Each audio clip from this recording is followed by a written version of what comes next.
sejahtera bagi kita semua. Halo anak-anak, selamat pagi anak-anak hebat. Selamat datang dalam video pembelajaran pendidikan Pancasila dan kewarganegaraan. Bagaimana kabar kalian hari ini? Semoga semuanya dalam keadaan sehat dan penuh semangat ya untuk belajar. Ada pepatah mengatakan tak kenal maka tak sayang. Maka dari itu, perkenalkan nama Ibu Elsie Putri dengan NPM 2423023 dari kelas 5A Prodi PGSD. Hari ini kita akan mempelajari pelajaran pendidikan Pancasila dengan bab 4 topik A, yaitu mengenal karakteristik wilayah. Sebelum kita memulai materi pada hari ini, kita berdoa bersama agar pembelajaran hari ini berjalan dengan lancar dan bermanfaat. Berdoa dimulai. Berdoa selesai. Tujuan pembelajaran pada hari ini, setelah mempelajari bab ini diharapkan kalian mampu menjelaskan karakteristik wilayah Indonesia. Dan yang kedua, yaitu menjelaskan perbedaan antara wilayah perkotaan dan perdesaan. Dan yang ketiga, yaitu menyebutkan berbagai objek khas yang ada di beberapa daerah di Indonesia.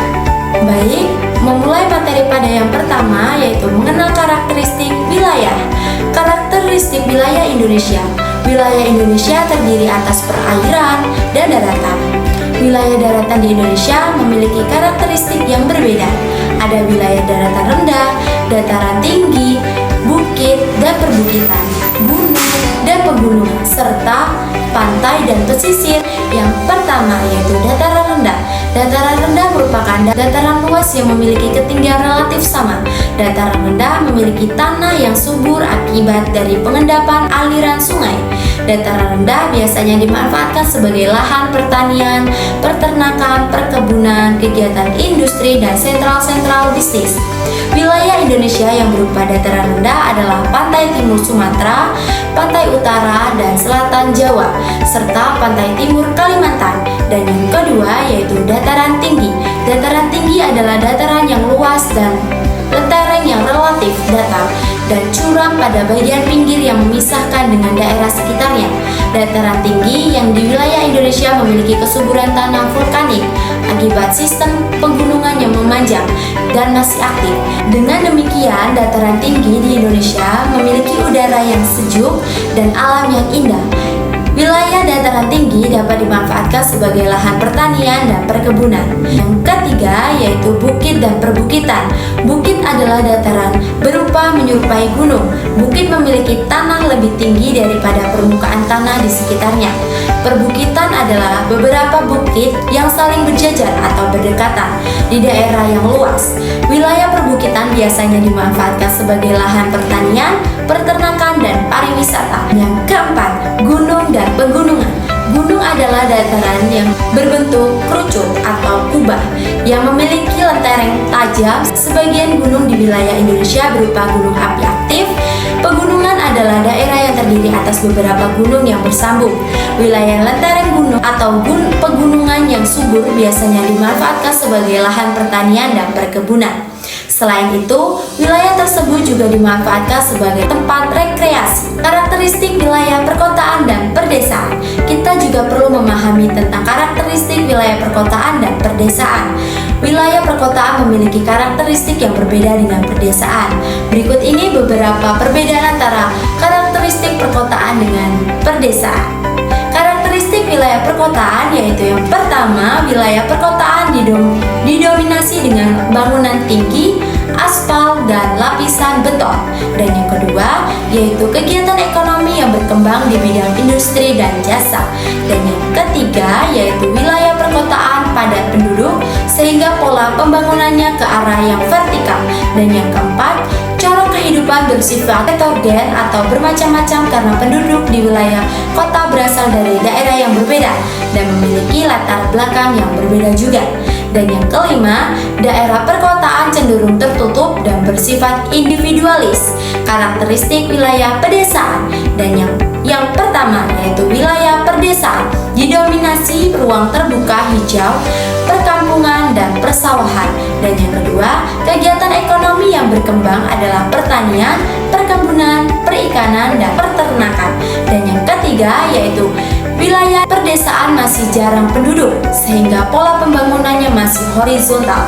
Dan yang keempat, corak kehidupan bersifat homogen, berarti memiliki latar belakang yang sama. Dan yang kelima, masyarakat perdesaan mudah berbaur dan membangun hubungan antar warga. Masyarakat perdesaan juga mementingkan unsur kebersamaan dan kekeluargaan. Objek khas daerah. Setiap daerah memiliki objek yang khas. Objek daerah dapat berupa tugu, museum jam, gedung, maupun jembatan. Beragam objek khas di daerah Indonesia sebagai berikut. Yang pertama yaitu Tugu Monas. Tugu Monas merupakan momentum nasional yang dirancang oleh Swedasono. Pembangunan Tugu Monas dilakukan dalam 3 tahap, yaitu pada tahun 1961 hingga 1965, dan yang kedua yaitu 1966 hingga 1968, dan yang ketiga yaitu 1969 hingga 1976. Pembangunan Tugu Monas bertujuan mengenang perjuangan bangsa Indonesia dalam mencapai kemerdekaan. Dalam Tugu Monas terdapat Museum Sejarah Nasional dan Ruang Kemerdekaan. Yang kedua yaitu Gedung Sate. Gedung Sate dibangun pada tahun 1920 hingga 1924 oleh pemerintahan Hindia Belanda. Saat ini Gedung Sate berfungsi sebagai kantor Gubernur Provinsi Jawa Barat. Gedung Sate terletak di Jalan Diponegoro nomor 22 Citarum, Kecamatan Bandung, Wetan, Kota Bandung, Jawa Barat. Dan yang ketiga yaitu Candi Borobudur. Candi Borobudur dibangun oleh dinasti Sailendra pada tahun 780 hingga 840 Masehi. Candi Borobudur merupakan peninggalan Buddha terbesar di dunia. Candi Borobudur ditemukan oleh Sri Thomas Lawrence Flawless pada tahun 1914. Namun, candi baru berhasil dibersihkan seluruhnya pada tahun 1935. Candi Borobudur terletak di Jalan Badarwati, Kecamatan Borobudur, Kabupaten Magelang, Provinsi Jawa Tengah. Dan yang keempat, Jembatan Ampera. Jembatan Ampera terletak di tengah kota Palembang. Jembatan ini menghubungkan antara seberang Ulu dan seberang Ilir yang dipisahkan oleh Sungai Musi. Jembatan Ampera dibangun pada tahun 1962.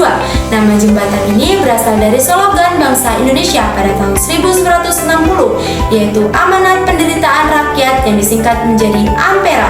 Dan yang kelima yaitu Jam Gadang.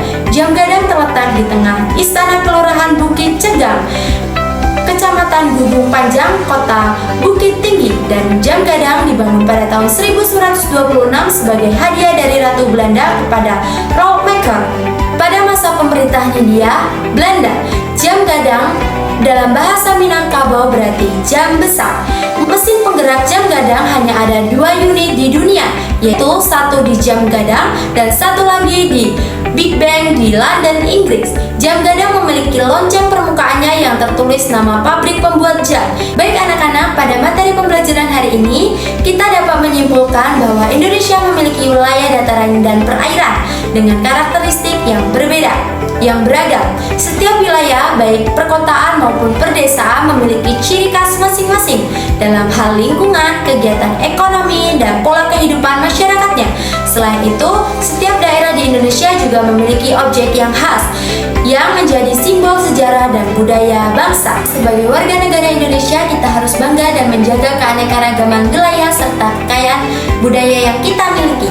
Terima kasih atas semangat belajar kalian hari ini ya anak-anak. Sampai jumpa di pertemuan berikutnya.